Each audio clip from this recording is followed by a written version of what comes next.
एक बार पुनः आप सभी का हार्दिक अभिनंदन, स्वागत। आज हम जो कि अल्पाधिकार पर चर्चा कर रहे थे।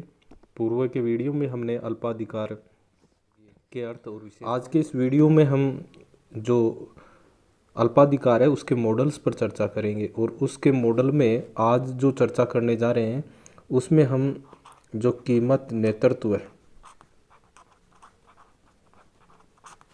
जिसको हम कहेंगे प्राइज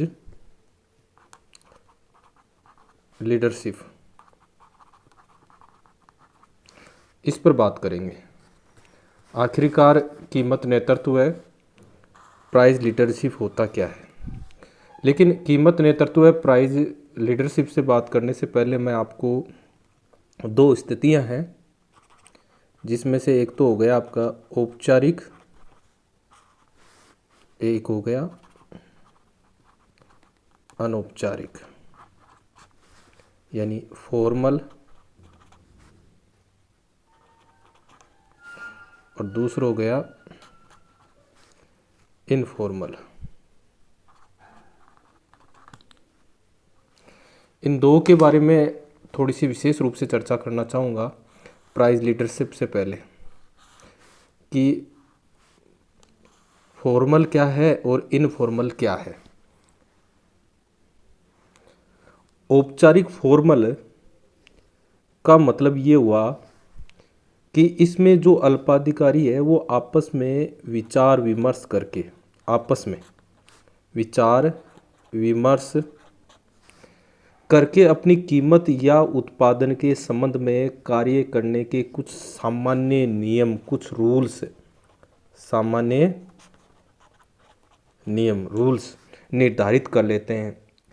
इसके अंतर्गत वे लिखित समझौते, रिटर्न में भी समझौते कर सकते हैं, और जिनमें उन दंडों का भी उल्लेख होता है। अगर सामान्य नियम उन फर्मों के द्वारा नहीं माना जाता है तो कुछ किसी प्रकार के उन पर दंड वो भी लगाया जा सकता है, और जो समझौता तोड़ने पर मिलेगा। यानी अगर सामान्य नियम की पालना वो नहीं करता है तो ऐसी स्थिति में किसमें, फॉर्मल में। जैसे हमने देखा कि छोटी क्लासों में हमने जो इंग्लिश में जो लेटर्स होते हैं, एप्लीकेशन होती है फॉर्मल और इनफॉर्मल लिखी थी। फॉर्मल जैसे वास्तव में कोई मतलब संस्था या नियम कायदे जिसके अंतर्गत होते हैं। तो जो औपचारिक फॉर्मल है उसमें विचार विमर्श किया जाता है, सामान्य नियम बनाए जाते हैं। और इसका जो उदाहरण होगा जिसका आगे हम चर्चा करेंगे वो होता है कपट संधाई अल्पाधिकार,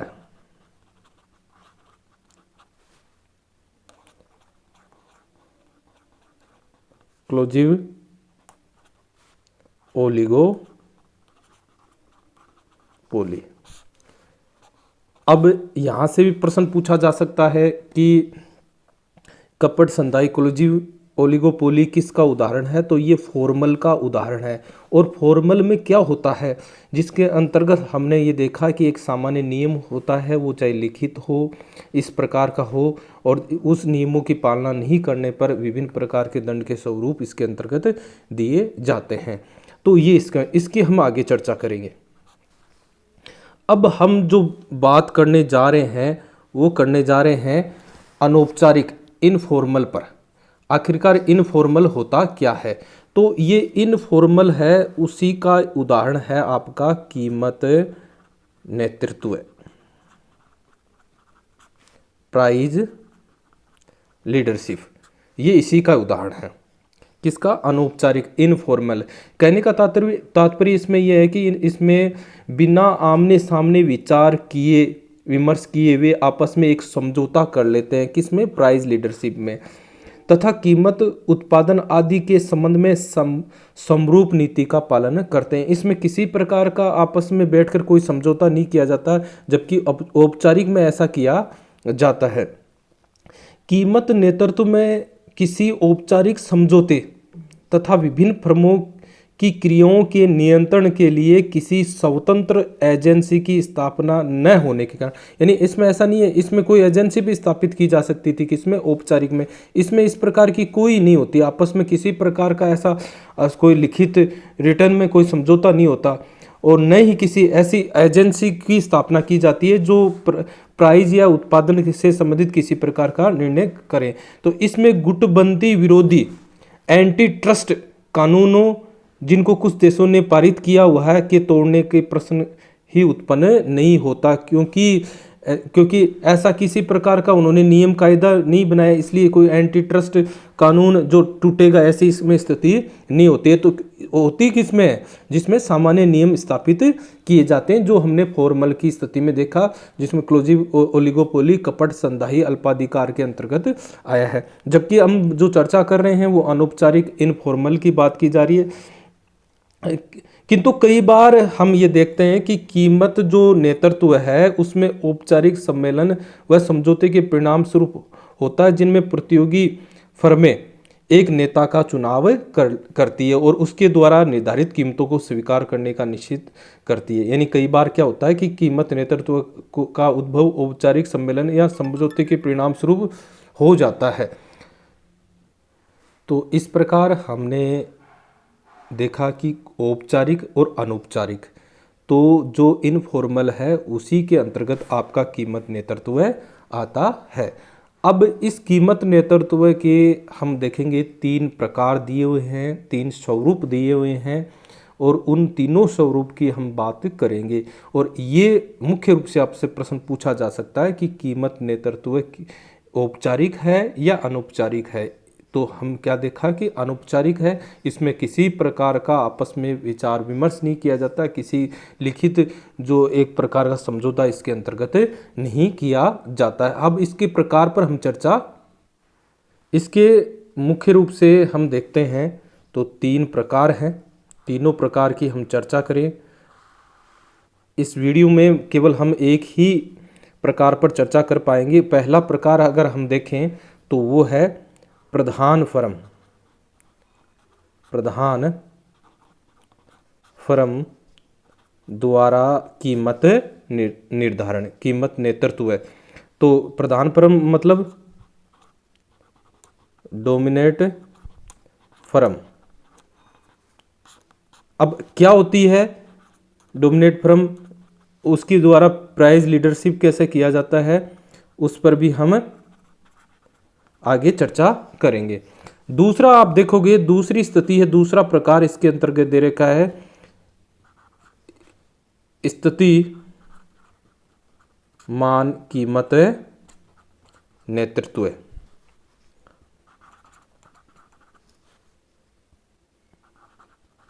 बारोमेट्रिक प्राइस लीडरशिप।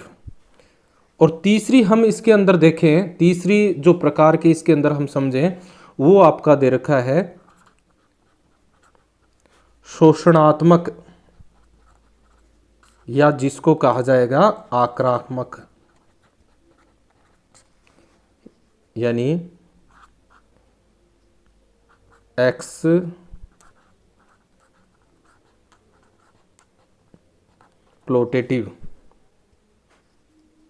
या जिसको कहेंगे एग्रेसिव।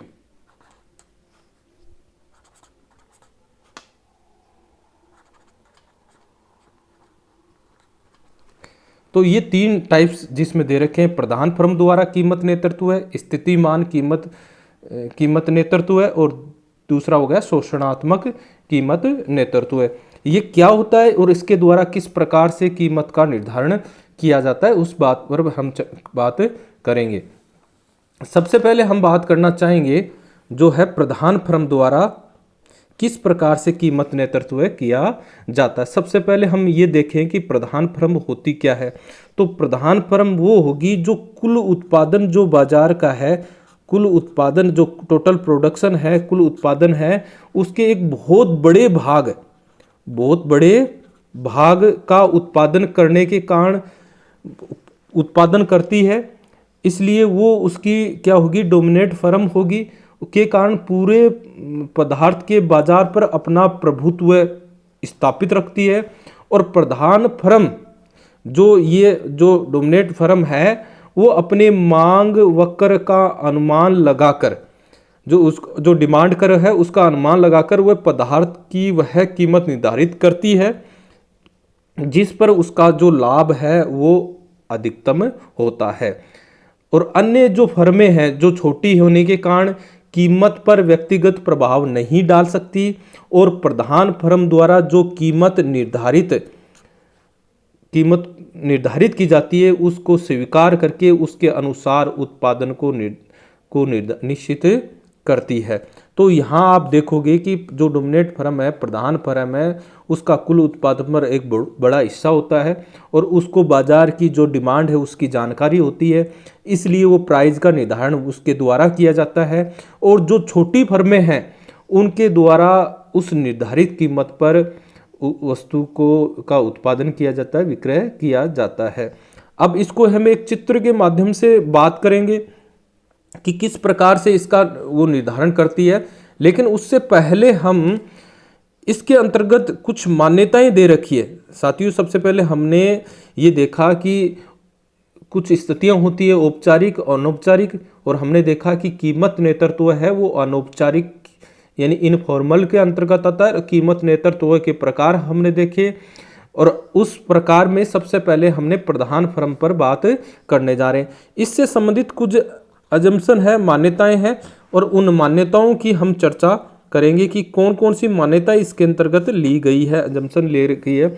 सबसे पहली जो है वो है कि जो प्रधान फर्म है, जो डोमिनेट फर्म है, उसको पदार्थ की मार्केट मांग संबंधित पूरी जानकारी है। यानी जिस वस्तु की हम बात कर रहे हैं, जिस वस्तु का उत्पादन फर्म के द्वारा किया जा रहा है, उससे संबंधित जो बाजार मांग है उस वस्तु की, उसकी संपूर्ण जानकारी किसको दी है?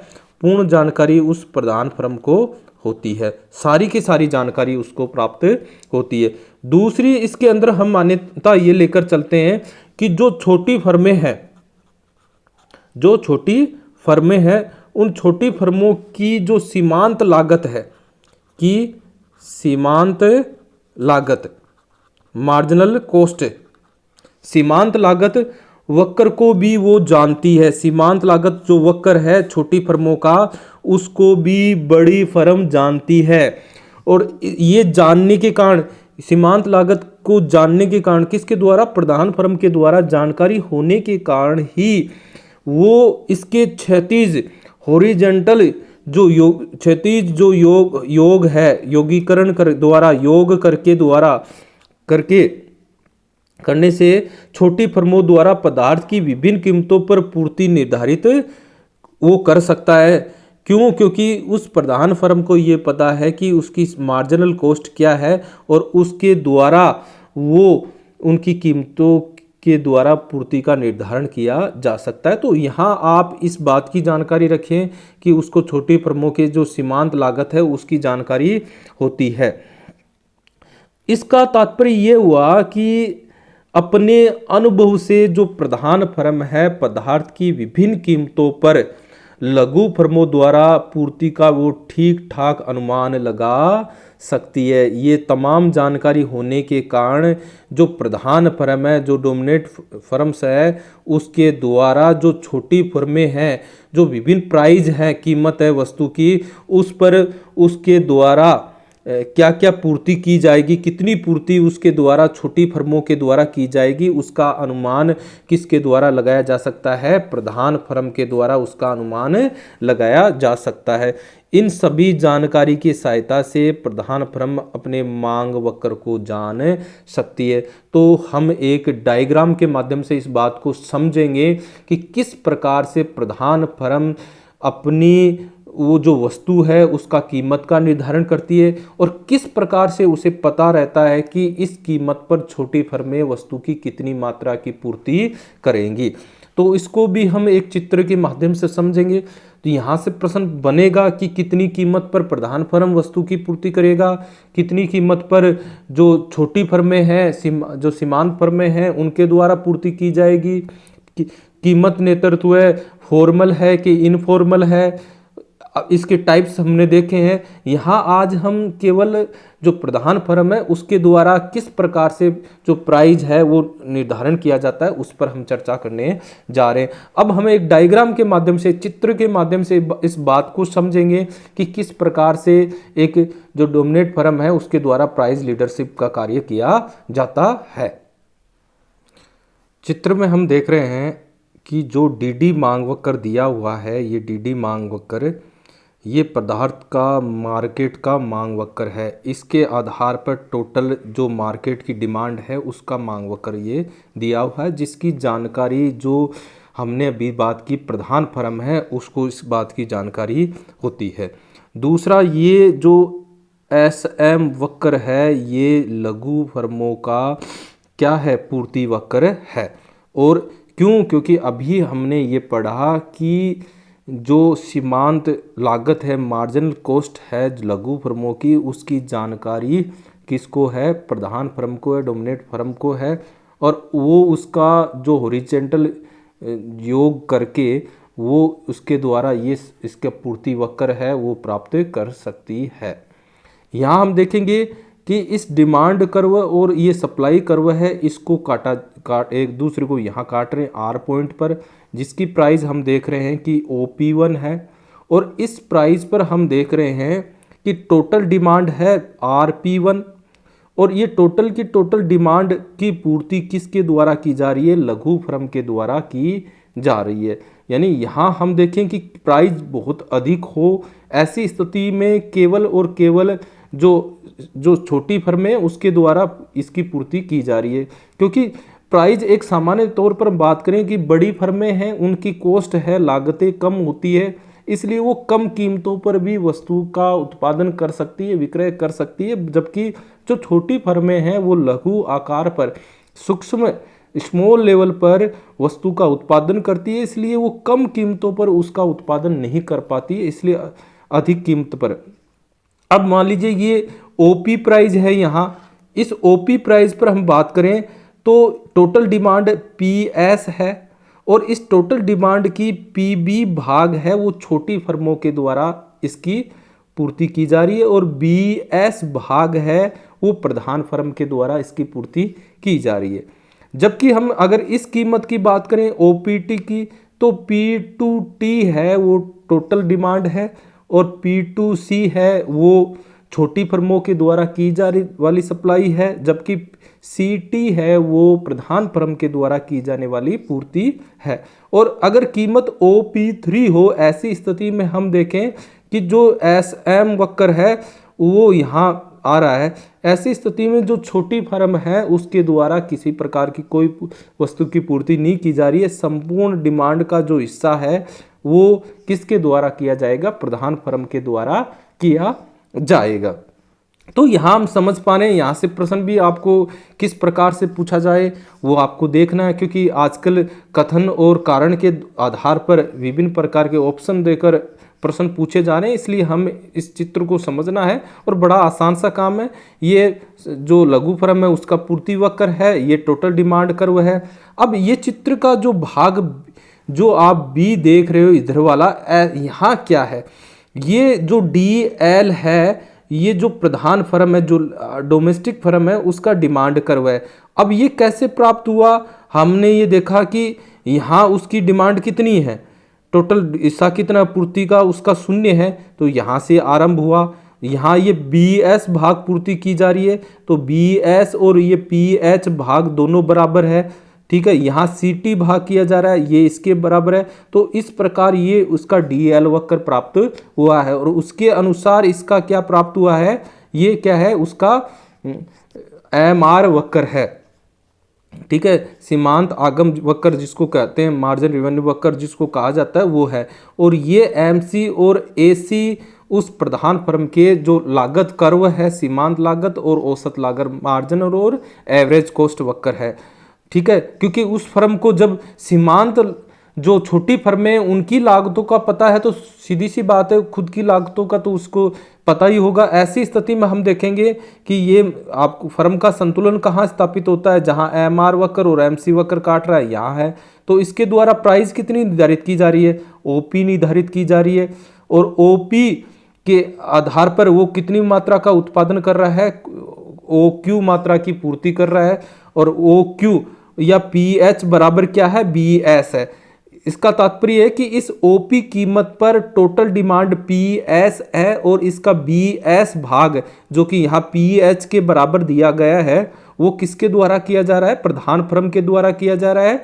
और यहाँ जो पी भी भाग है वो किसके द्वारा किया जा रहा है, जो छोटी फर्म है उसके द्वारा उसकी पूर्ति की जा रही है। साथियों यहाँ इस बात को भी ध्यान में रखिएगा, प्रश्न पूछा जा सकता है केवल और केवल निर्धारित कीमत जो ओपी दे रखी है उस ओपी कीमत पर प्रधान फर्म भी वस्तु का विक्रय करेगी और छोटी फर्में भी करेगी, लेकिन कीमत के साथ साथ वस्तु की पूर्ति पर भी नियंत्रण होना जरूरी है। छोटी फर्में के द्वारा केवल और केवल पीबी भाग का ही पूर्ति की जानी चाहिए।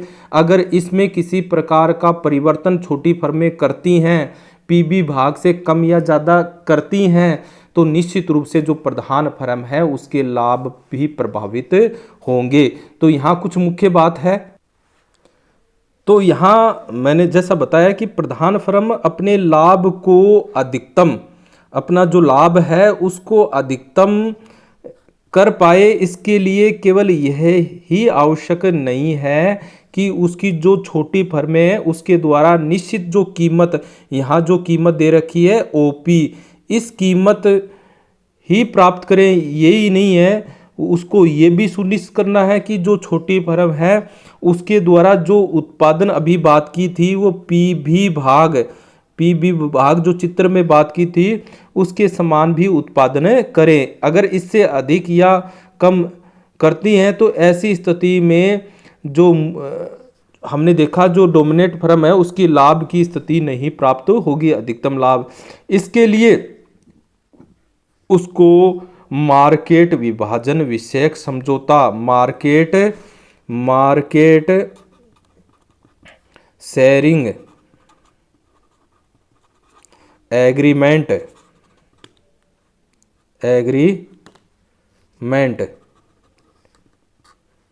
का होना आवश्यक है। ये जो समझौता है, मार्केट विभाजन समझौता है, चाहे वो अनुमित हो, अनुमित का मतलब टैकिट, इसका मतलब ये है कि केवल और केवल मतलब एक प्रकार से दिखावा टाइप का ही क्यों ना हो, क्योंकि हमने ये देखा कि जो प्राइस लीडरशिप है वो एक प्रकार का अनौपचारिक है, इसलिए कोई औपचारिक समझौता तो इसके अंदर नहीं किया जा सकता। लेकिन इस प्रकार का मान लो कि एक तरह से हम जैसे होता है सामान्य रूप से एक शिक्षक वर्ग होता है तो बच्चों को कहता है कि भाई कल पढ़ के आना नहीं तो आपको दंड मिलेगा, तो ठीक उसी प्रकार से एक अनुमित नाम का एक टिकट टाइप का मतलब इस प्रकार का एक समझौता हो कि भाई आपके द्वारा जो वस्तु की पूर्ति है वो पीबी ही की जानी चाहिए। तो इस प्रकार आप आज की इस वीडियो में हमने जो प्रधान फर्म है उसके द्वारा किस प्रकार से कीमत नेतृत्व का कार्य किया जाता है, कीमत नेतृत्व हमने पढ़ा कि इनफॉर्मल है, अनौपचारिक है, और इसके अलावा आगे के वीडियो में हम प्रधान फर्म के अलावा ये जो बैरोमेट्रिक प्राइस लीडरशिप है, स्थितिमान है, और जो शोषणात्मक या आक्रामक है, इन दोनों को भी हम पढ़ेंगे। और कीमत नेतृत्व प्राइस लीडरशिप से संबंधित किस प्रकार की समस्याएं आती हैं उनकी भी बात करेंगे और इनसे बनने वाले प्रश्नों पर भी हम चर्चा करेंगे। आप इस वीडियो को बड़ी शांति से देखिए, और आपको वीडियो अच्छा लग रहा है तो बिल्कुल लाइक कीजिए और कमेंट भी कीजिए। आपके सुझाव मेरे लिए अनमोल है, आप सुझाव दोगे तो मैं इसमें आप चाहो उस प्रकार का संशोधन करने का मैं पूरा प्रयास करूँगा। आज के लिए बस इतना ही, धन्यवाद।